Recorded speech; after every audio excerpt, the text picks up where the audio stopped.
Hello, this is John T. Rhapsodes Esquire, purveyor of awesome old-school audio stories, bringing you a short, funny one today by James Thomas Fields called The Pettibone Lineage, published in 1865. James Thomas Fields walked the earth from 1817 to 1881, mostly in New Hampshire and Massachusetts. The question posed by this story is, have you ever had family members that claim lofty lineage? Hear the words of old. The Pettibone Lineage from 1865 by James Thomas Fields. My name is Essex Pettibone, and I wish to affirm in the outset that it is a good thing to be well born. In thus connecting the mention of my name with a positive statement, I am not aware that a catastrophe lies coiled up in the juxtaposition, but I cannot help writing plainly that I am still in favor of a distinguished family tree, Esto Perpetua. To have had somebody for a great-grandfather that was somebody is exciting. To be able to look back on long lines of ancestry that were rich, but respectable, seems decorous and all right. The present Earl of Warwick, I think, must have an idea that strict justice has been done him in the way of being launched properly into the world. I saw the Duke of Newcastle once, and as the farmer in Conway described Mount Washington, I thought the Duke felt a propensity to hunch up some. Somehow it is pleasant to look down on the crowd and have a conscious right to do so. Left an orphan at the tender age of 4 years, having no brothers or sisters to prop me around with young affections and sympathies, I fell into 3 pairs of hands, excellent in their way, but peculiar. Patience, Eunice, and Mary Ann Pettibone were my aunts on my father's side. All my mother's relations kept shady when the lonely orphan looked about for protection. But Patience Pettibone, in her stately way, said, "The boy belongs to a good family, and he shall never want while his 3 aunts can support him." So I went to live with my plain but benign protectors in the state of New Hampshire. During my boyhood, the best drilled lesson that fell to my keeping was this: respect yourself. We come of more than ordinary parentage. Superior blood was probably concerned in getting up the Pettibones. Hold your head erect, and someday you shall have proof of your high lineage. I remember once, when being told that I must not share my juvenile sports with the butcher's 3 little children, that I begged to know why not. Aunt Eunice looked at Patience, and Mary Ann knew what she meant. "My child," slowly murmured the eldest sister, "our family, no doubt, came of a very old stock. Perhaps we belong to the nobility. Our ancestors, it is thought, came over laden with honors, and no doubt were embarrassed with riches, though the latter importation has dwindled in the lapse of years. Respect yourself, and when you grow up, you will not regret that your old and careful aunt did not wish you to play with the butcher's offspring." I felt mortified that I had ever had a desire to knuckle up with any but king's sons or sultan's little boys. I longed to be among my equals in the urchin line, and fly my kite with only high-born youngsters. Thus I lived in a constant scene of self-enchantment on the part of the sisters, who assumed all the port and feeling that properly belonged to ladies of quality. Patrimonial splendor to come danced before their dim eyes, and handsome settlements, wonderful equipages, and a general grandeur of some sort loomed up in the future for the American branch of the House of Pettibone. It was a life of opulent self-delusion, which my aunts were never tired of nursing, and I was too young to doubt the reality of it. All the members of our little household held up their heads, as if each said in so many words, "There is no original sin in our composition, whatever of that commodity there may be mixed up with the common clay of Snowborough." Aunt Patience was a star, and dwelt apart. Aunt Eunice looked at her through a determined pair of spectacles, and worshipped while she gazed. The youngest sister lived in a dreamy state of honors to come, and had constant zoological visions of lions, griffins, and unicorns, drawn and quartered in every possible style known to the Herald's College. The Reverend Hebrew Bullet, who used to drop in quite often and drink several compulsory glasses of homemade wine, encouraged his 3 parishioners in their aristocratic notions, and extolled them for what he called their stooping down to everyday life. He differed with the ladies of our house only on one point. He contended that the unicorn of the Bible and the rhinoceros of today were one and the same animal. My aunts held a different opinion. In the sleeping room of my Aunt Patience reposed a trunk.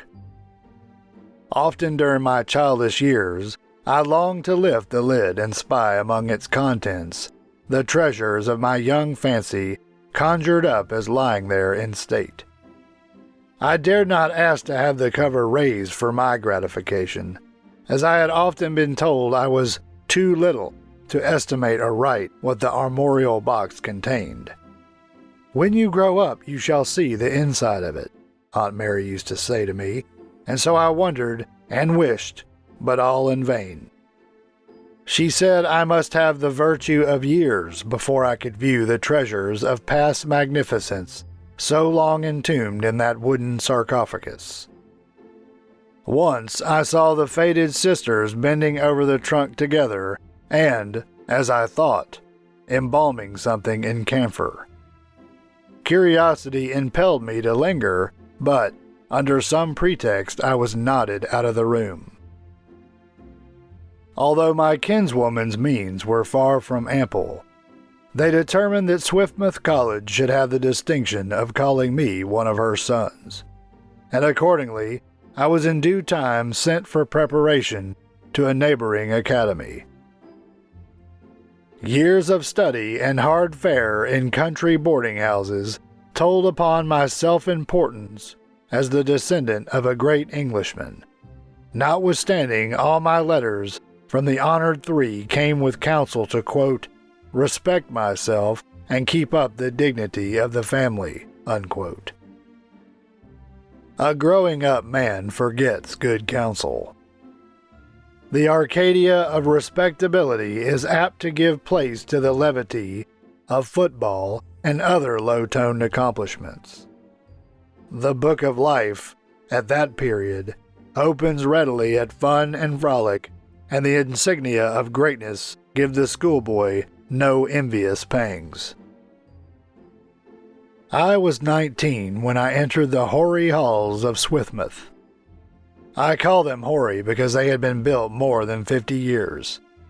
To me they seemed uncommonly hoary, and I sniffed antiquity in the dusty purlieus or bounds of the college. I now began to study, in good earnest, the wisdom of the past. I saw clearly the value of dead men and moldy precepts, especially if the former had been entombed 1,000 years, and if the latter were well done in sounding Greek and Latin. I began to reverence royal lines of deceased monarchs, and longed to connect my own name, now growing into college popularity, with some far-off mighty one who had ruled in pomp and luxury his obsequious people. The trunk in Snowborough troubled my dreams. In that receptacle still slept the proof of our family distinction. "I will go," quoth I, "to the home of my aunts next vacation, and there learn how we became mighty, and discover precisely why we don't practice today our inherited claims to glory. I went home to Snowborough.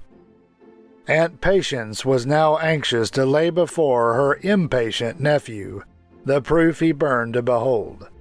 But first, she must explain.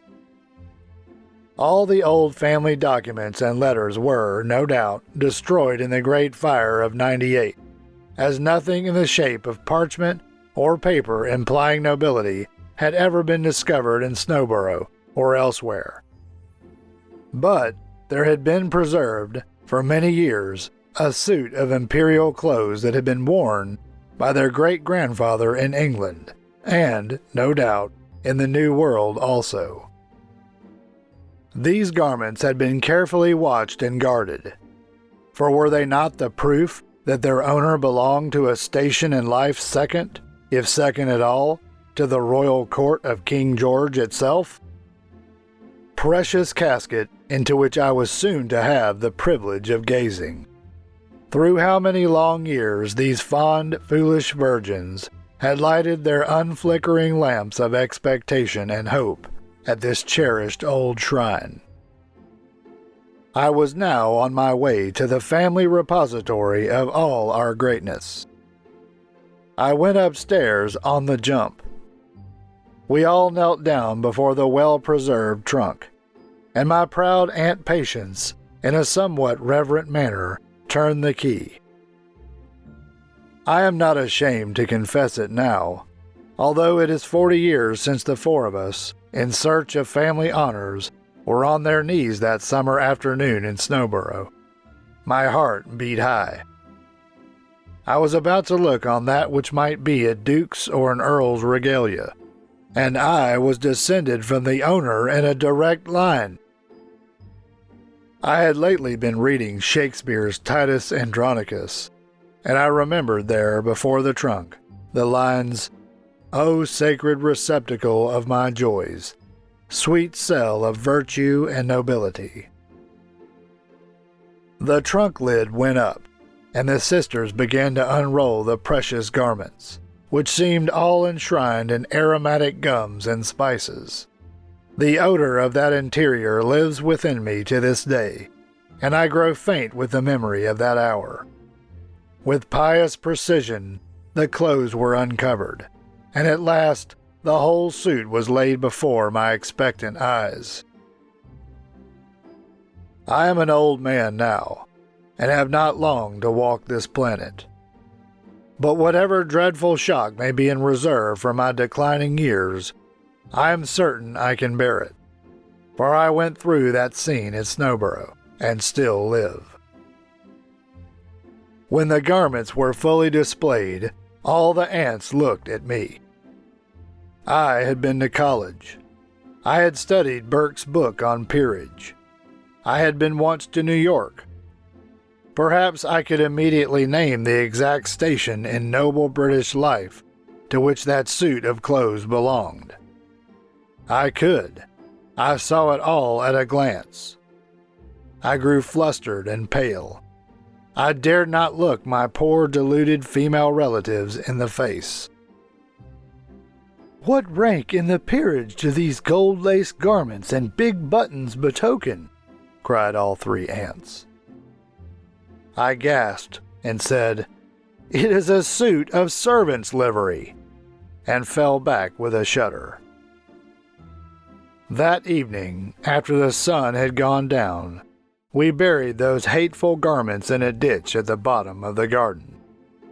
Rest there, perturbed bodycoat, yellow trousers, brown gaiters, and all. Vain pomp and glory of this world, I hate ye. And that concludes the 1865 story, The Pettibone Lineage, by James Thomas Fields. As asked in the introduction, have you ever had family members claim lofty lineage? In my own case, I think it is all too common for many who have relatives from Texas to claim lineage from Sam Houston. However, The only one from whom I believe I can say with certainty I descended was a guy named Adam. This is John T. Rhapsodies Esquire, purveyor of awesome old-school audio stories. Thank you for listening. You can find more stories like this in the channel's playlists. Find them by staying tuned for the last 20 seconds of this video and clicking on the end screen icon. You can also go to the channel homepage and click on the playlist icon. If you enjoyed this story and would like to hear more, please help me earn the warm embrace of Mr. and Mrs. YouTubes who look with loving favor upon those channels whose listeners faithfully subscribe, like, comment, click the notification bell, and share the videos with their friends so that they too can hear the words of old.